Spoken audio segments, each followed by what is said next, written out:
Samajwadi party के दफ्तर में पिछले 3 दिनों से हलचल काफी ज्यादा है। कभी यहां प्रशिक्षण शिविर होता है तो कभी अलग अलग जिलों के नेताओं से अखिलेश यादव मुलाकात करते हैं। आज बारी गोरखपुर के नेताओं की थी, जिनके साथ सपा मुखिया ने लंबी बैठक की। दरअसल अखिलेश यादव को बार बार 2018 का उपचुनाव याद आ रहा है, जिसमें सपा ने बड़ी रणनीति के तहत भाजपा को हरा दिया था। हालांकि इसके बाद जितने भी चुनाव हुए सब में सपा की हार हुई और यही वजह है कि आज अखिलेश यादव को एकजुटता वाला संदेश देना पड़ा है।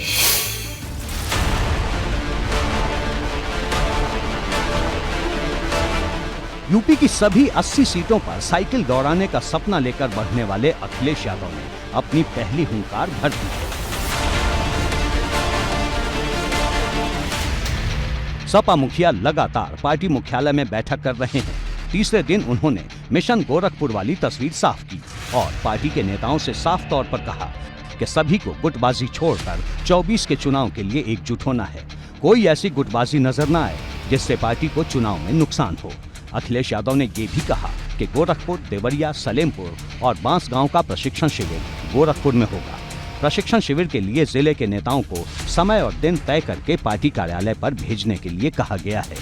आज लखनऊ जिले के जो पार्टी के नेता हैं उनको बुलाया गया था और उनके साथ अखिलेश यादव ने बैठक की है। ये बैठक तकरीबन 2.5 घंटे तक चली है। बैठक में ख़ास तौर से अखिलेश यादव ने जो पार्टी के कार्यकर्ता पदाधिकारी आए थे उन्हें साफ तौर पर निर्देश दिया है कि पार्टी की जो गुटबाजी है उसे दूर किया जाए, यानी सब लोग एकजुट होकर लोकसभा चुनाव की तैयारी करें, क्योंकि पार्टी की गुटबाजी से कहीं ना कहीं नुकसान हो रहा है। अखिलेश यादव ने बैठक में कार्यकर्ताओं से साफ तौर पर कहा कि इस बार लोकसभा चुनाव के लिए उम्मीदवारों से आवेदन नहीं मंगाया जाएगा, किसी से कोई फीस भी जमा नहीं करवाई जाएगी, बल्कि जिले की सभी 9 विधानसभा सीटों के पदाधिकारी संयुक्त रूप से कुछ उम्मीदवारों के नाम भेजेंगे और उसका सर्वे करवाने के बाद पार्टी उम्मीदवार तय करेगी। गोरखपुर से ली गई इस बैठक में अखिलेश ने गठबंधन को लेकर एक बड़ा इशारा भी किया। उन्होंने कहा कि 23 जून को पटना में विपक्षी दलों की बैठक के बाद बहुत सी नई चीजें भविष्य के लिए तय हो जाएंगी। इस बैठक में काजल निषाद समेत जिले के तमाम बड़े पदाधिकारी पहुंचे थे।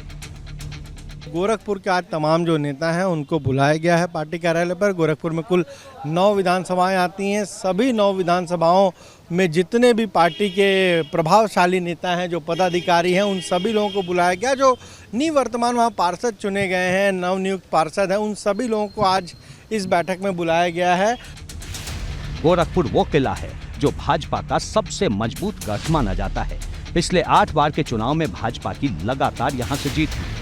योगी आदित्यनाथ खुद 5 बार इस सीट से संसद पहुंचे, लेकिन अखिलेश यादव 2018 में हुए उपचुनाव की वो तस्वीर देख रहे हैं जब उनकी सियासी रणनीति ने भाजपा को पटखनी दे दी थी। योगी के सीएम बनने के बाद उन्होंने संसदीय पद से इस्तीफा दिया था। योगी के इस्तीफे के बाद गोरखपुर लोकसभा सीट खाली हो गई थी।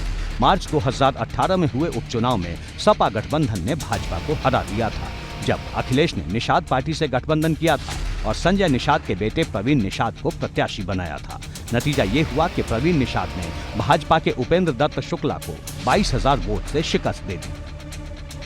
अखिलेश के पास अगर 2018 उपचुनाव के आंकड़े हैं तो भाजपा के पास 8 चुनावों का इतिहास। इसके अलावा विधानसभा चुनाव में भाजपा ने सपा को गोरखपुर की एक भी सीट जीतने नहीं दी, जबकि मेयर चुनाव में भी सपा को करारी शिकस्त दी।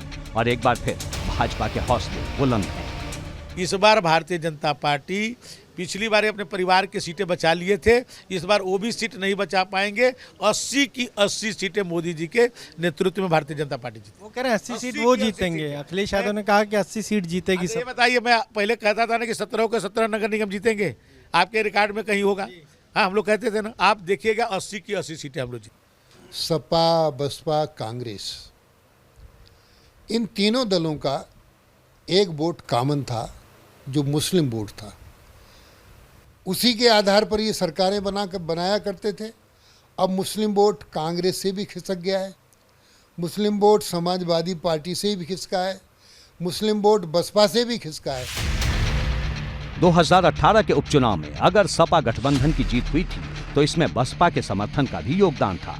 तब टक्कर सीधे सीधे सपा और भाजपा की थी, लेकिन 24 के चुनाव में बसपा भी मजबूत कड़ी होगी। ऐसे में भाजपा को अभी से ही 80 की 80 सीटों पर जीत का रास्ता आसान नजर आ रहा है। मुझे लगता है कि 2014, 2017, 2019, 2022 और अब 2023 लगातार प्रदेश की देवतुल्य जनता ने और पश्चिमी उत्तर प्रदेश के सम्मानित देवतुल्य नागरिकों ने भारतीय जनता पार्टी का साथ दिया और लगातार जो दल एक दूसरे का इस तरह का गठबंधन बनाकर लोगों को बहकाने का प्रयास करते थे, लोगों ने उनको जवाब देने का काम भारतीय जनता पार्टी को समर्थन देकर किया है।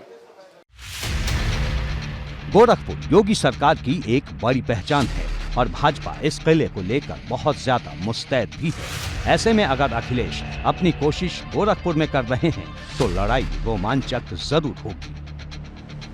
एबीपी गंगा के लिए लखनऊ से अनुभव शुक्ला के साथ ब्यूरो रिपोर्ट।